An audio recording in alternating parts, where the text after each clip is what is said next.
To move on to my next speaker.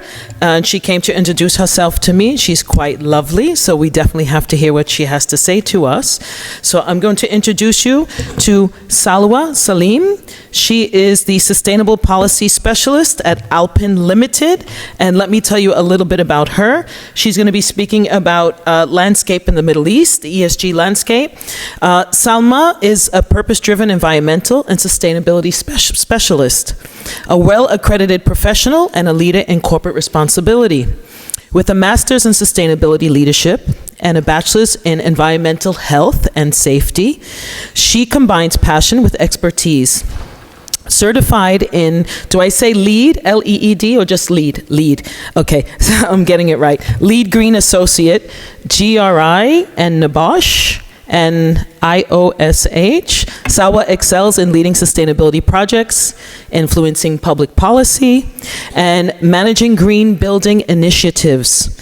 Her exceptional interpersonal skills, proficiency in sustainability reporting, and collaborative approach contribute to successful project management and trusted relationships with universities, NGOs, furthering the cause of a sustainable future. Ladies and gentlemen, thank you for coming back. Let's welcome our next speaker, Salwa.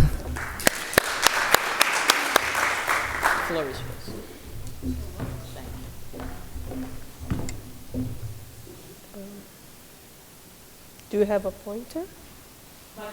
The pointer. Do you want this or we're going to click first?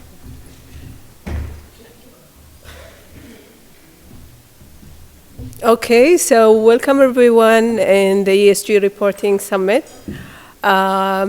Before I start talking about Alpin and what I do, I would like to take you to zoom out a little bit from this room and to move to a different location in this planet.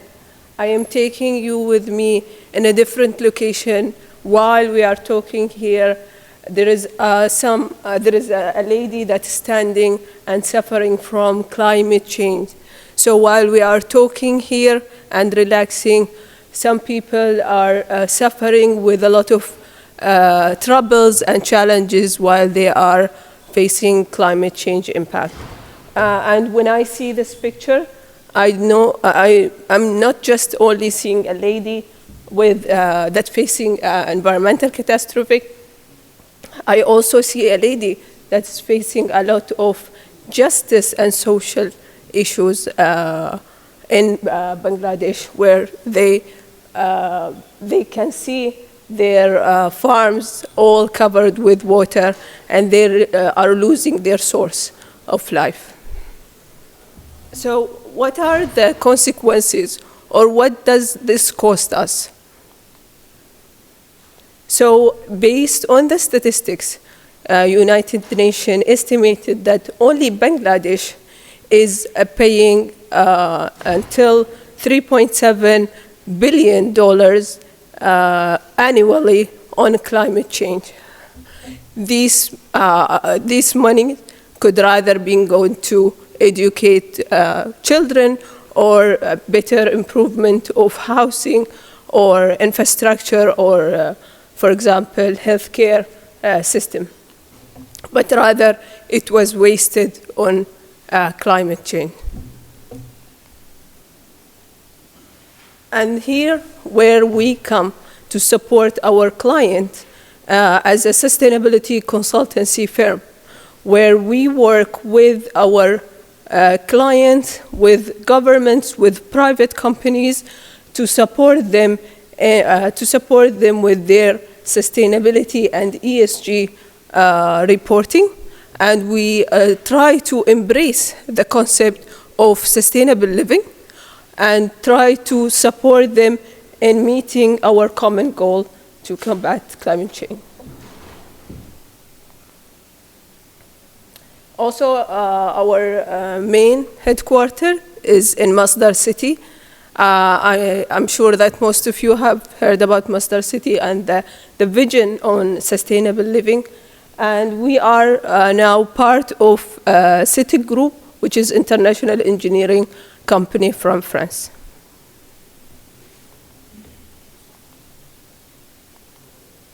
So in our work, we focus into 4 main areas where we work with our client on these specialized services. So our focus first is the sustainability or sustainable building certification, such as LEED, WELL, etc. And we have also commissioning services for the sustainable building. We have climate change and policies. And the last is the environmental services. I don't want to go into very technical details on each of these services, but just I wanted to highlight here that throughout our journey in Alpin, we succeeded in bringing different people from different industries in sustainability, very specialized from all around the world, and embrace the culture difference in every day that we work with Alpin.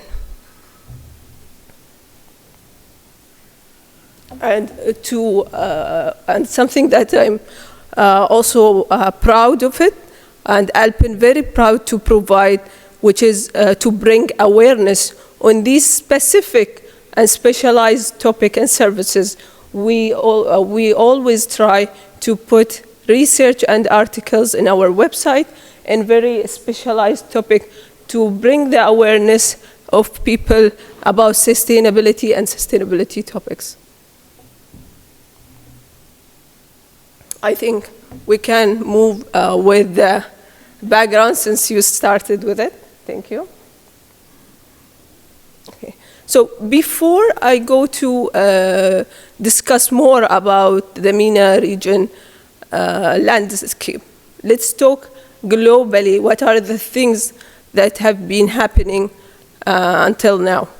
And since we are now in COP28, let me take you back a little bit to COP26 at Glasgow, when the first started to the announcement of the establishing of the ISSB, which is the Sustainable Board, Standard Board, where most of the ESG reporting and the big reporting framework came together to generate or create or develop a framework, a comprehensive framework for sustainability and ESG reporting. And from some of these ESG reporting framework or sustainability reporting framework are the SASB and integrated reporting. They came together under the ISSB to provide their insight and their experience on reporting.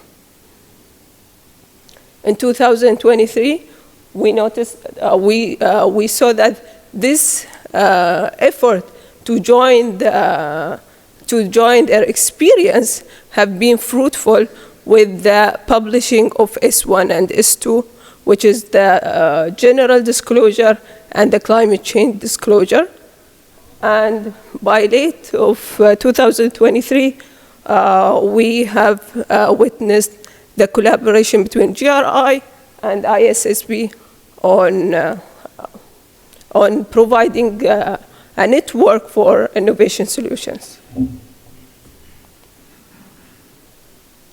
Okay, so you might be wondering why I am talking about the global as we are talking into the MENA region. And there are here 3 points there are a lot of points, but there are 3 main points that I want to highlight, which is the first one is to provide you with a competitive advantage in your industries, different industries. You are coming from different industry. So it will give you a competitive advantage when you have a global insight on the scenario of ESG landscape. The second one is that you will be able to mitigate risk, especially the global risk, such as the climate change, that most of the countries are working now in COP28 to work to solve it.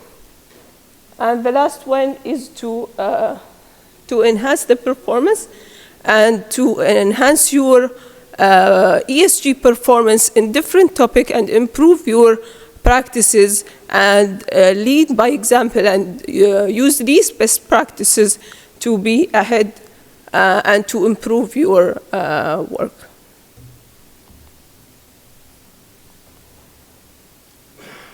Okay, so about the MENA region, our ESG landscape, we have noticed several ESG guidelines and regulations and requirements from the government. And these were governed by the countries who published their own Vision 2030, for example, for KSA, UAE as well, and Qatar. These are leading to put sustainable goals. And for companies to meet these goals, they need to have more strong reporting mechanism in their system. We also noticed ADX, Tadawul, is also publishing or supporting the effort to publish an ESG disclosure guidelines. And these guidelines support the companies who are working with these, for example, with Tadawul or with ADX or, for example, Bahrain Borsa, on managing their ESG reporting disclosures. And also, there is a lot of regulatory bodies you will see in the MENA region that are constantly publishing a new law about the environment, social, and I'm listing here some of it: Environment Agency, the Ministry of Climate Change and Environment in UAE, and we also have the Ministry of Municipal and Rural Affairs in KSA. And here, one point that I would like to highlight about the UAE MRV transparency system. Let's go here. So within the COP, we know that UAE have updated their NDC.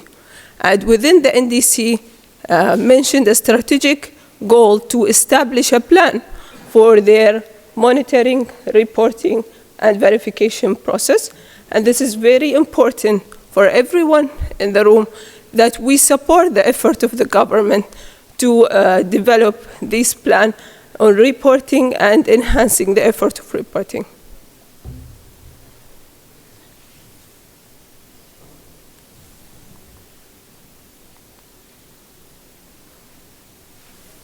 Okay, so 3 main points that we are expecting to happen after COP as a regulation or policies, and we will be seeing these coming along with upcoming new regulations. The first one is related to renewable energy transition. We'll notice a lot of net zero commitment from the companies, and we definitely the government will take lead on providing regulation or at least guidelines on how we can reduce our emission by providing renewable energy resources. The second thing is the circular economy, which already we started seeing in some of the announcements that happened in COP28 related to the waste, using waste as a resource, or to putting some targets on zero waste. And we have witnessed several initiatives in COP. For example, one of the initiatives is the MAP, who's monitoring the methane emission from the waste, which is a very, I would say, a very comprehensive tool, yet it's global to everyone to use it. And the last thing is the collaboration in innovation. So there is a huge attention to the innovation. As we see from innovation, we can come up with a lot of ideas to improve our ESG reporting, and especially, as I mentioned, the collaboration between GRI and ISSB, where they work together to put fund for technologies that come with innovative solutions in ESG reporting. Thank you all for listening. I hope you enjoy the presentation, and I'm looking forward to meet you also.